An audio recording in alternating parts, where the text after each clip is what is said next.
아유, 아침부터 푹푹 찌는구나. 수영장 가요, 시원하게.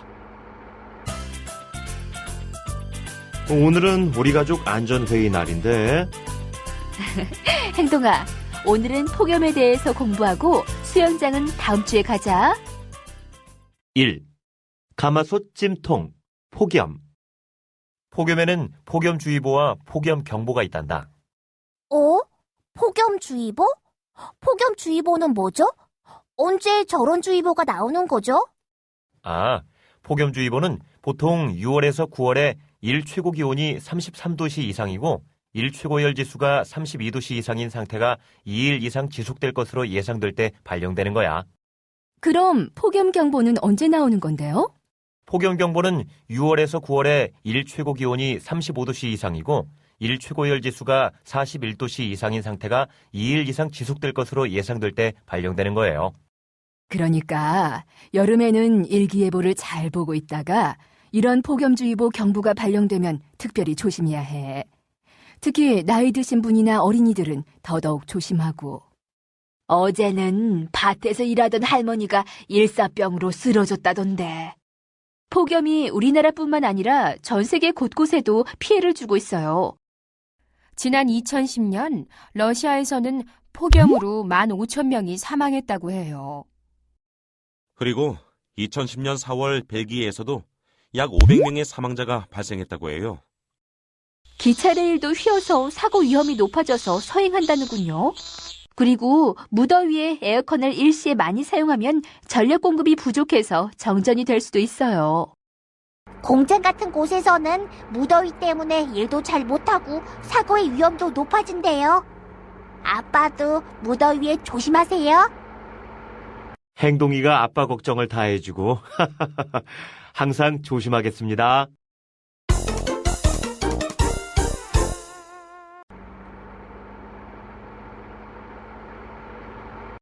2.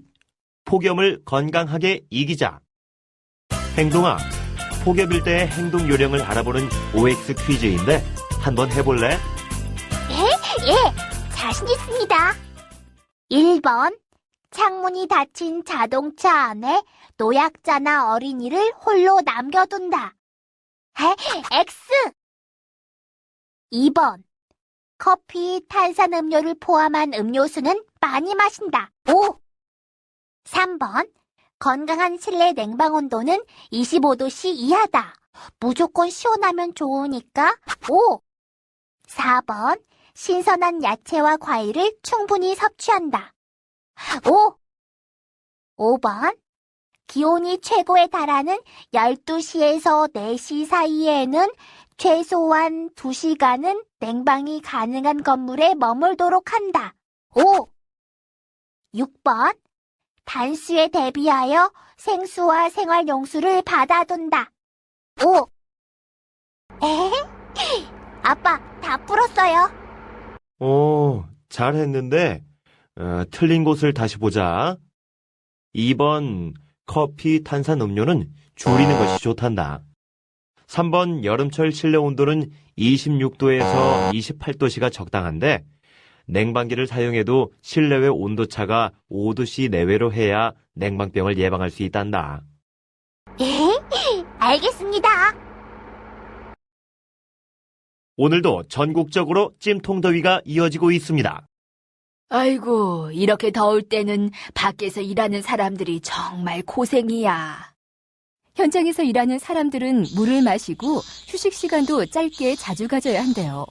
학교나 사무실에서도 야외 활동을 줄이고 식중독이나 전염병이 발생하지 않도록 위생관리를 더욱더 철저히 해야 해요. 노약자는 더더욱 조심해야 하고요. 맞아요. 무더위에 생활이 흐트러지지 않도록 건강관리에 더욱 신경 써야겠어요. 그리고 야외에 오래 있을 경우는 자외선 차단제도 꼭 발라야겠더라고요. 그리고 많이 더울 때는 가볍고 밝은 색 옷을 입으니까 좀 더 시원한 것 같더군. 이왕이면 창이 넓은 모자나 양산을 준비하면 더 좋고. 아빠, 궁금한 게 하나 있는데요. 뭔데 그러니? 말해봐. 사람들도 이렇게 더운데 시골 할아버지 댁에서 기르는 소는 얼마나 덥겠어요. 그 소들은 어떻게 더위를 피하죠? 소가 어떻게 더위를 피하는지 궁금한가 보구나. 그럼 아빠가 축산농가에서 이런 무더위를 무사히 지내기 위해 어떤 준비를 해야 하는지 설명해 줄게. 네. 축사천장에 단열재를 부착하거나 축사 주변의 방목장에 그늘막을 설치해서 열을 차단하는 것이 좋단다.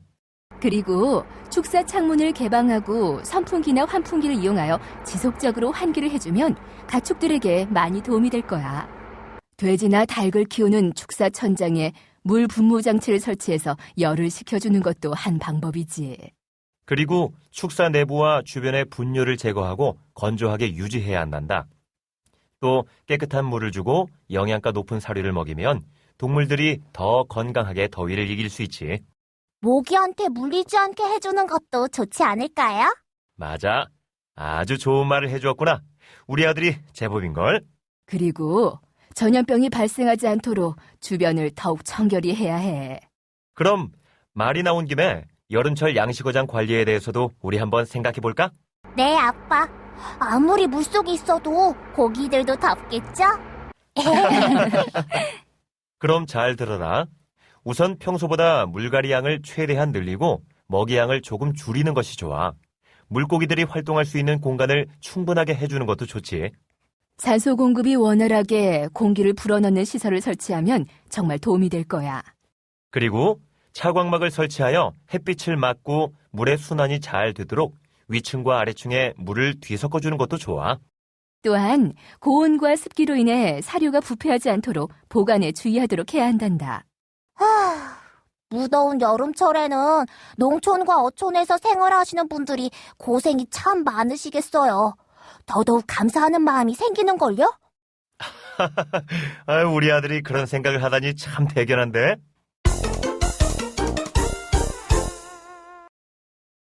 (3) 열대야를 이기자. 아이고, 열대야 때문에 잠을 설쳐서 그런지 몸이 많이 피곤하구나. 우리 행동이도 더워서 고생했지? 예, 할머니. 열대야가 계속될 때는 건강관리에 주의해야 하는데요. 특히 어르신들은 면역 기능과 체온 조절 기능이 약해서 건강을 잃기 쉬우므로 더욱 신경을 써야 해요. 더위 때문에 생활이 늘어지기 쉬운데 잠자고 일어나는 시간을 규칙적으로 하고 낮잠은 짧게 자는 게 좋대요. 그리고 샤워는 찬물보다 미지근한 물이 좋고 밤늦게 무리한 운동은 오히려 숙면에 좋지 않대요. 최소한 3시간 전에 가볍게 하는 것이 좋다는군요. 에어컨을 틀 때는 환기를 자주 시켜주는 것도 중요해요. 맞죠? 그래, 잘 알고 있구나. 우리 가족도 열대야를 이기기 위해서 집 근처 공원으로 산책 가는 것은 어때요? 좋은 생각이구나.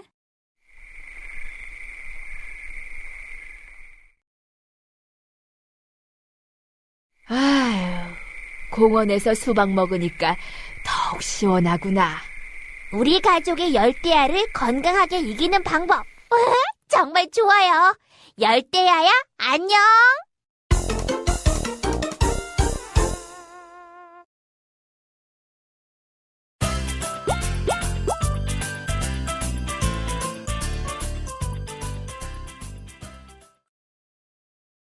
해마다 여름이면 여지없이 찾아오는 폭염. 이제는 그 강도와 피해 정도가 점점 커져가고 있습니다. 이에 폭염으로 인해 맞닥뜨릴 수 있는 갖가지 상황과 대처 방법에 대해 함께 알아봅니다. 폭염이란 무엇일까? 먼저 폭염이란 정확히 무엇을 말하는 걸까요? 찌는 듯한 무더위를 을의 폭염이라 표현하곤 하지만 통상 30도씨 이상의 불볕 더위가 계속되는 현상을 말합니다. 특히 일 최고기온 33도 이상의 상태가 이틀 이상 계속되는 경우엔 폭염주의보로, 일 최고기온 35도 이상의 상태가 이틀 이상 계속될 경우엔 폭염경보로 구분하여 주의하고 있습니다. 최근에는 이러한 폭염으로 인해 최고기온과 폭염 일수, 열대야 등의 이상현상들이 점차 증가하면서 심각한 문제들을 낳고 있습니다. 그렇다면 폭염은 왜 얼마나 위험한 것일까요? 뜨거운 열에 일정 시간 이상 노출될 경우 나타나는 증상을 보통 온열 질환이라 하는데, 온열 질환에는 열로 인한 발진, 부종, 실신, 경련, 탈진 등이 있으며 특히 신속한 조치가 취해지지 않을 경우 열사병 등에 의해 사망에 이를 수 있습니다. 폭염이 위험한 이유는 이와 같이 의식불명이나 사망에까지 이를 수 있다는 점과 또 한 가지 우리 주변에서 쉽게 일어날 수 있기 때문입니다. 2013년 폭염으로 인한 사망자 14명 그리고 1000여 명이 넘는 환자가 실외 작업장이나 논밭, 가정이나 도로 등 평범한 일상생활 공간에서 발생하였습니다. 그 중에서도 특히 노인이나 어린이, 만성질환자 등의 노약자에게 위험하므로 폭염으로 인한 건강피해를 막기 위한 특별한 주의가 필요합니다. 폭염 건강피해 예방 및 대처 요령. 그렇다면 폭염으로부터 소중한 가족과 건강을 지킬 수 있는 방법은 무엇일까요? 우선 폭염으로 인한 건강피해를 막기 위한 3대 수칙을 알아봅니다. 첫째, 물, 스포츠 음료 등을 자주 마셔 몸에 충분한 수분을 공급해줍니다. 둘째, 시원한 주변 환경을 유지 및 생활화합니다. 실내 온도는 적정 수준을 유지하고 가벼운 옷차림과 함께 양산, 모자 등을 착용하여 햇볕을 차단하도록 합니다. 셋째, 더운 시간대에는 활동을 삼가하고 휴식을 취합니다. 보통 하루 중 가장 온도가 높은 오전 12시부터 오후 5시 사이에는 휴식과 함께 활동을 자제합니다. 이와 함께 주의해야 할 것은 음주 후 차 안에서 수면을 취하거나 어린이 등을 차에 방치하는 행위는 절대 삼가야 하며 덥다고 해서 에어컨이나 선풍기 등을 과하게 사용해서도 안 됩니다. 이와 함께 이웃과 가족들에게 안부 전화나 방문을 통해 주변을 잘 보살피는 배려도 필요합니다. 만약 그럼에도 폭염으로 인해 온열 질환이 나타나거나 환자를 발견했을 경우에는 즉각적인 응급 조치가 필요합니다. 우선 119에 즉시 신고하고 환자를 시원한 곳으로 옮깁니다. 넥타이나 윗단추 등을 풀어 호흡을 편안하게 하도록 하고 환자에게 물을 마시게 합니다. 그러나 의식이 없는 경우 억지로 물을 마시게 해서는 안 됩니다. 이후 환자의 옷을 물에 적시거나 선풍기 등을 틀어 바람을 쐴 수 있도록 조치합니다. 이때 무엇보다 중요한 것은 폭염으로 인한 질환은 목숨이 위험할 수 있는 긴급 사태임을 분명히 인식하고 신속하게 구급대를 요청하는 한편 현장에서 환자의 몸을 차게 식히는 것임을 잊지 마시기 바랍니다. 이열치열이란 말이 있습니다. 열은 열로서 다스린다는 말이지만 그것이 지나칠 경우엔 맞서기보다는 안전수칙을 잘 지켜 더위로부터 우리의 건강을 지켜야 할 것입니다. 더 이상 폭염으로 인한 건강 피해가 없는 안전하고 시원한 여름을 맞이하시길 바랍니다.